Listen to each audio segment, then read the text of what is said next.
రామకృష్ణాపూర్ పట్టణంలోని శిథిలావస్థలో ఉన్న సింగరేణి క్వార్టర్స్ ను కొందరు కుల సంఘ నాయకులు గుట్టుచప్పుడు కాకుండా అక్రమ నిర్మాణాలను చేపట్టారు.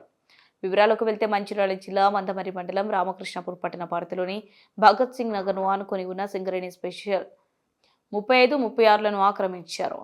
కొందరు ప్రజాప్రతినిధులు అధికారుల ప్రోద్బలంతో వారి కనుసన్నల్లోనే నిర్మాణాలు చేపడుతున్నారని తెలుస్తుంది. అంతేకాకుండా కుల సంఘ భవనం సాకుతో క్వార్టర్స్ ముందుగా ఖాళీగా ఉన్న ఎకరం స్థలంపై కన్నువేశారు.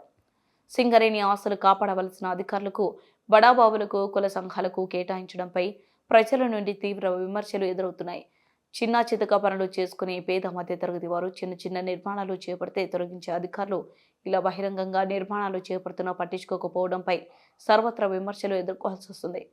ఇలా ఒకే కుల సంఘం క్వార్టర్స్ కేటాయించడంతో మిగతా కుల సంఘం వారు ఆ దిశగా ఆలోచిస్తున్నారని తెలుస్తుంది. గత ప్రభుత్వంలో కొందరు నాయకులు సింగరేణి స్థలాల్లో ఎలాంటి కట్టడాలు లేకున్నా పట్టాలు పొందినట్టు తెలుస్తుంది.